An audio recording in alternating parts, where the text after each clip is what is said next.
안녕하세요. 저는 올해로 결혼한 지 3년 된 30대 여성입니다. 이렇게 사연을 쓰게 된 건 저희 가족에게 집착하는 어머님 때문이에요. 어디 가서도 해본 적 없는 이야기라 어디서부터 어떻게 시작해야 할지 모르겠지만 두서가 없더라도 한번 들어주세요. 남편과는 같은 직장을 다니다 연애를 시작했어요. 2년 정도의 만남 끝에 결혼을 결심했고요. 홀어머니의 외동아들이라는 사실이 마음에 걸리긴 했지만 그동안 제 눈으로 지켜본 남편은 매사에 책임감이 있고 진지한 사람이었거든요. 그래서 남편의 됨됨이만 보고 결혼을 결심했네요. 연애 당시 남편은 서울에서 혼자 자취생활을 하고 있었고 결혼 후에는 저와 함께 독립된 가정을 꾸렸습니다. 이 부분을 가지고 어머님이 서운한 마음을 가지실 거라곤 전혀 예상하지 못했어요. 그도 그럴 것이 이제껏 따로 살던 남편이 저랑 결혼한다고 해서 어머님이랑 같이 살아야 한다? 제 입장에선 말도 안 되는 소리라고 생각했거든요. 남편이 저에게 물어본 적도 없었고요. 그런데 막상 저희가 신혼생활을 시작하고 반년도 되지 않았을 때부터였습니다. 거짓말 조금 보태서 정말 매일같이 어머님은 외롭다는 이야기를 하기 시작하시대요. 만났을 때는 물론이고 전화 문자로도 쉬지 않고 말이에요. 매번 하시는 말씀이 니들은 둘이라서 좋겠다. 나는 혼자라서 외롭고 심심하고 우울하다였고 이 레파토리를 정말 귀에 딱지가 않게 들었어요. 그리고 말이 나와서 말이지만 처음부터 제가 이런 어머님의 말씀에 시큰둥하게 반응을 했던 건 아닙니다. 처음에 시집오고 얼마 되지 않았을 땐 저도 좋은 며느리란 소리가 들어보고 싶었거든요. 며느리로서 소위 인정이란 것도 받고 싶었고요. 그래서 남편이 말하지 않아도 먼저 어머님한테 가자고 해서 밥도 먹고 꽃구경도 모시고 가고 그랬습니다. 하지만 그렇게 몇 달 지내면서 의도치 않게 어머님의 생활 패턴을 알게 되었는데 솔직히 황당하고 어이가 없더라고요. 알고 보니 어머님은 아버님이 돌아가시면서 남기신 유산과 남편이 매달 드리는 용돈으로 골프부터 시작해 온갖 취미생활을 즐기며 지내고 계셨어요. 주변에 남자고 여자고 할 것 없이 사람도 많아서 모임도 많으셨지요. 어떤 면에선 젊은 저나 남편보다 더 활동적으로 지내고 계셨다니까요. 반면에 저희 친정부모님은 죽는 날까지 자식들한테 손은 안 벌리실 거라며 노후 준비까지 끝내놓으신 상황에서도 식당을 운영하고 계셨거든요.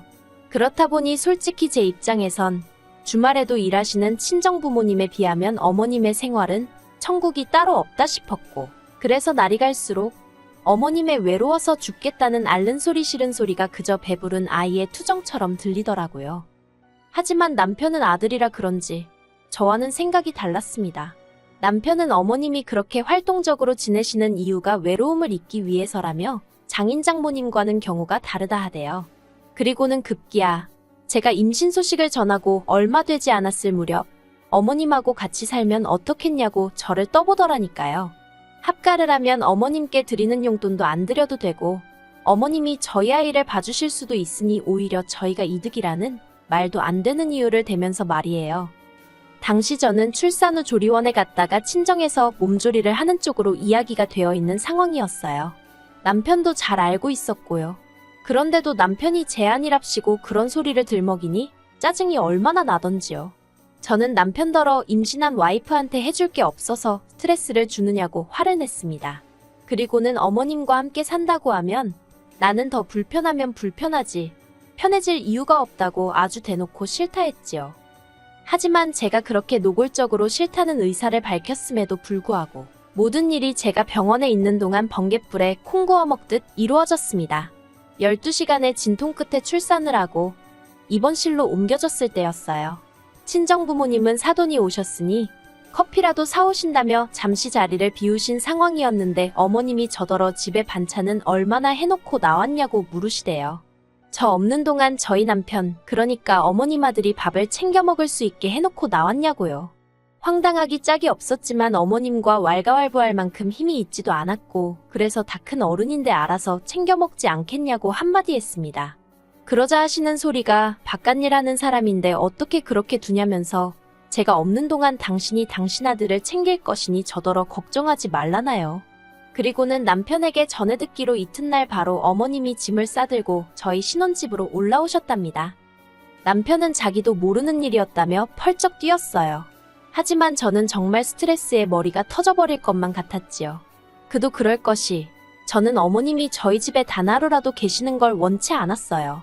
여기까지만 들으면 세상 사람 모두 다 제가 못된 며느리라 할 거예요.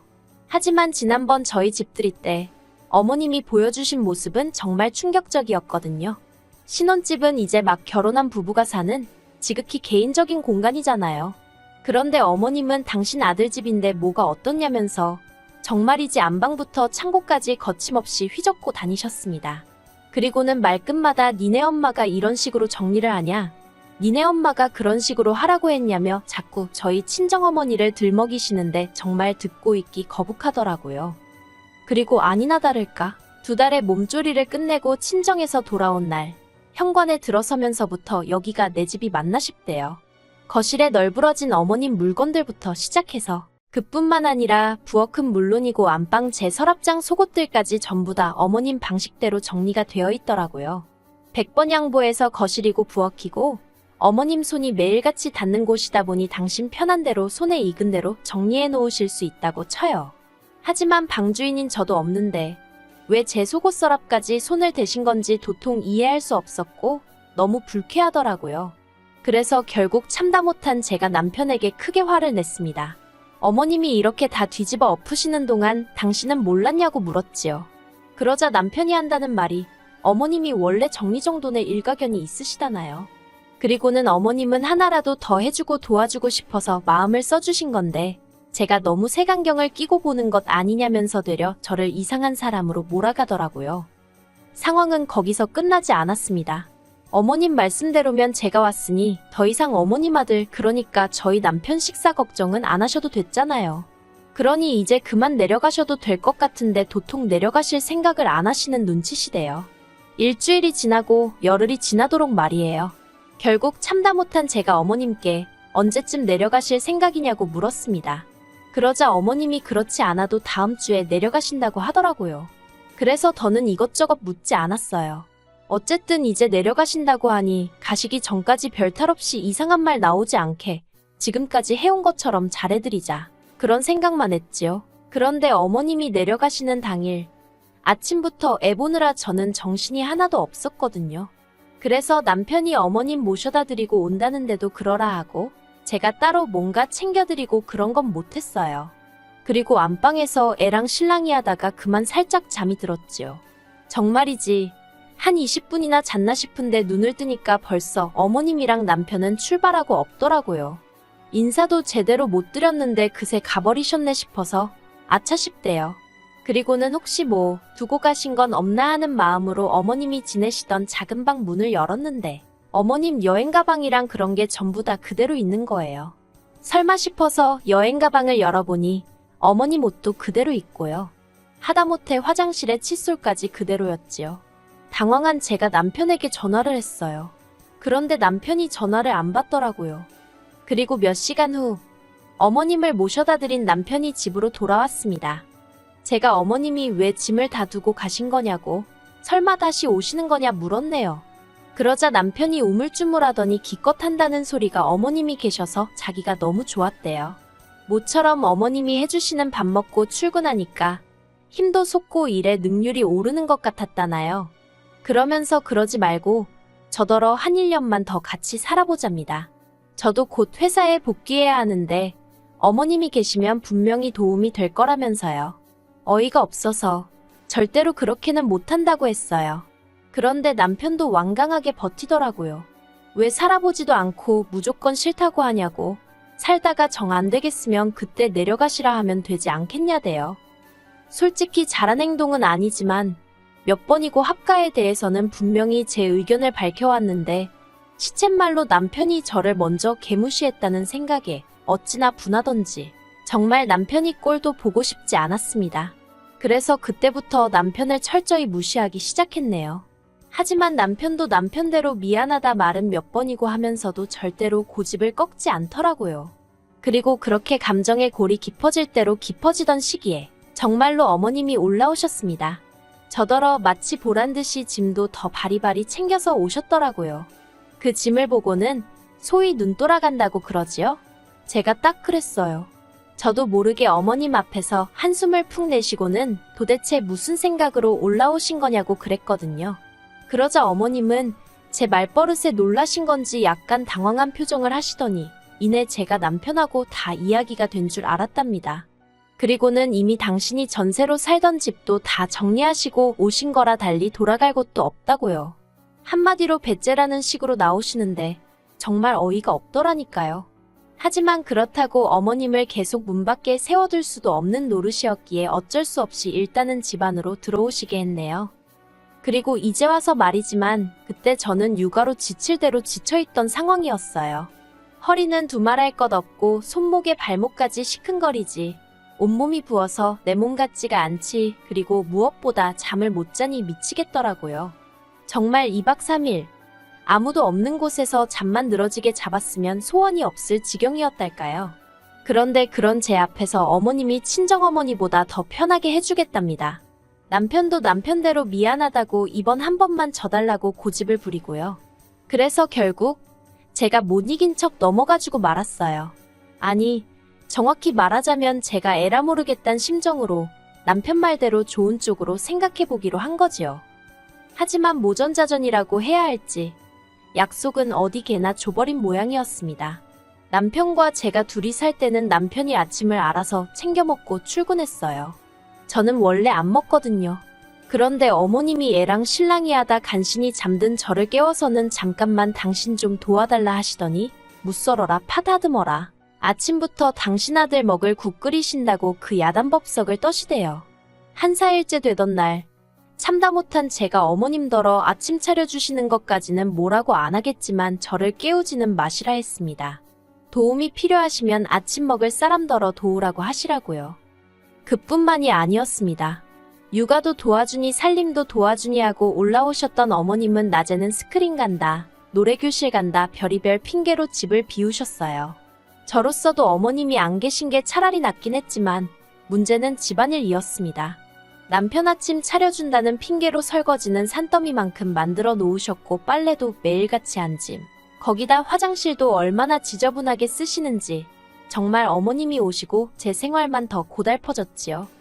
그래도 솔직히 제가 회사에 복귀를 하면 어머님도 생활을 달리 하실 줄 알았습니다. 그런데 충격적이게도 제가 회사에 복귀하고 이틀째 되던 날이었어요. 어머님이 아이를 봐주신다 하긴 했지만 처음으로 아이랑 떨어져 있다 보니 불안하고 걱정되고 초조하고 그렇더라고요. 하지만 사람들 눈치도 있고 그래서 점심시간이 돼서야 어머님께 전화를 드렸습니다. 신호음이 한참 울리고 나서야 어머님이 전화를 받으셨습니다. 제가 식사는 하셨는지, 애는 어떤지 이런 거 저런 거를 물어보려 하는데 어머님이 정말 작은 목소리로 애가 자서 그런다며 이따 통화하자 그러시는 거예요. 그리고는 뒤로 쿵쾅하는 소리가 나면서 옆에서 누가 끊으라고 하는데 순간 집이 아닌 것 같다는 생각이 딱 들더라고요. 그냥 육감이라고 해야 할지 느낌이 싸했어요. 그래서 상사가 눈치를 줌에도 불구하고 반차를 쓰고 저도 모르게 냅다 집으로 향했습니다. 심장이 어찌나 빨리 뛰던지 당장이라도 터질 것 같았다니까요. 그렇게 집에 도착해서 저는 황당하고도 어처구니 없는 상황을 보게 되었습니다. 어머님은 온데간데 안 보이시고 저희 친정어머니가 와 계신 게 아니겠어요? 제가 친정어머니더러 왜 엄마가 여기 있냐고 물었습니다. 그러자 친정어머니가 약간 난처한 표정으로 저희 어머님이 친정어머니께 전화를 드려서는 한 4시간 만에 애를 좀 봐달라고 하더래요. 저한테는 절대로 말하지 말라면서 그러면 고부간의 갈등이 생긴다나 어쩐다나. 그리고는 갈등 생기면 솔직히 며느리 입장에서 편하겠냐고. 이건 뭐 완전히 협박을 하셨더라고요. 친정어머니 입장에선 제가 직장도 다녀야 되는 상황에서 어머님 미움 사면 좋을 게 없다 싶어가지고 어쩔 수 없이 와서 애를 봐주고 계셨던 거고요. 친정어머니가 절대로 시어머니한테 내색하지 말라면서 전후 사정을 말씀해 주시는데 솔직히 정말 어른이고 뭐고 속에서 천불나고 입에서 욕나가게 생긴 판이었습니다. 그렇게 친정어머니를 가게로 돌려보내고 이 상황을 어떻게 할지 생각에 빠졌습니다. 그리고 얼마 후 현관문 열리는 소리와 함께 어머님이 들어오셨지요. 어머님이 저를 보더니 정말 깜짝 놀라시면서 벌써 왔냐며 말을 얼버무리시는 거예요. 어디 다녀오셨냐니까. 잠깐 집 앞에 볼 일이 있어서 나갔다 왔다며 눈으로는 저희 친정어머니를 찾는 것 같은데 안 보이니까 저한테 묻지는 못하고 한마디로 상황 파악을 하려고 그런 건지 눈알이 정신없이 굴러가더라고요.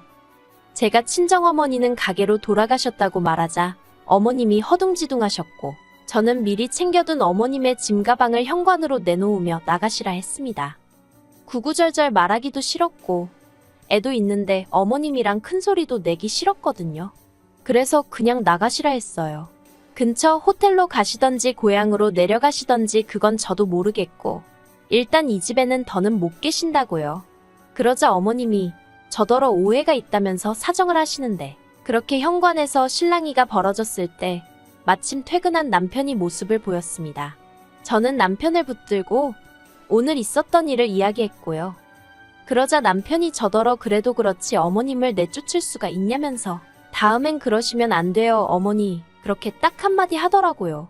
그리고 어머님은 남편이 당신 편을 들어준다 싶어선가 금세 기가 살아서는 안 그럴 거라며 저더러 너 정말 무섭다 그러시는 겁니다.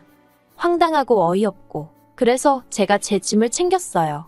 그리고는 어머님 저희 집에 육아랑 살림 도와주러 오셨다고 했으니 애는 두고 간다며 저 혼자 친정으로 향했어요. 남편도 아이한테는 껌뻑 죽는 편이라서 애랑 떨어지는 게 마음은 아팠지만 제 나름대로 초강수를 둔 거예요. 그리고 정말 일주일이나 지났을까요? 자초지종을 다 알게 되신 친정부모님도 그런 경우 없는 집구석이 있냐면서 애 주고 이혼해버리라 하시는 때였습니다. 그런데 남편이 저희 친정으로 찾아왔어요. 한마디로 자기가 다 잘못했다. 애한테는 엄마가 자기한테는 아내가 필요하다 돌아와달라. 뭐 그런 이야기였지요. 어머님도 내려가시게 하겠다고요. 남편은 저희 친정부모님 앞에 무릎 꿇고 앉아서 2시간 가까이 찍소리도 못하고 욕을 있는 대로 먹었습니다. 남편은 죄송하다고 몇 번이고 머리를 조아릴 뿐이었어요. 그래서 마지막 기회를 준다 생각하고 결국 제가 집으로 돌아갔습니다. 집에 도착하니 어머님은 울며 짜며 짐을 싸고 계셨는데 남편은 그런 어머님께 눈길도 주지 않았어요. 그리고 나중에서야 알게 된 게 남편이 출근한 사이에 어머님이 집에 남자를 들이셨던 모양입니다.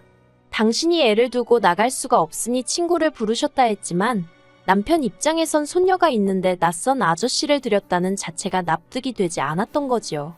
저도 그 이야기를 들었을 땐 지금 세상이 어떤 세상인데 싶어서 어머님이 미쳐도 단단히 미쳤구나 싶었네요. 아무튼 그렇게 어머님은 당신 스스로 아들 손을 놓으신 거고 그렇게 저희 부부는 다시 예전의 생활로 돌아가게 되었습니다. 지금 어머님은 결국 다시 원래 지내시던 지역으로 내려가셔서 살고 계세요. 가끔 남편에게 연락은 하시는 눈치지만 남편이 저한테 따로 전하는 이야기는 없네요. 저는 아예 그쪽에 관심을 끊어버려서 궁금하지도 않아요. 부모 자식 사이니 또 언제 어떻게 될지 모르겠지만 당분간은 이렇게 지내는 게 제 정신건강에도 저희 가정에도 좋을 것 같아서 알아도 모른 척 살아가렵니다.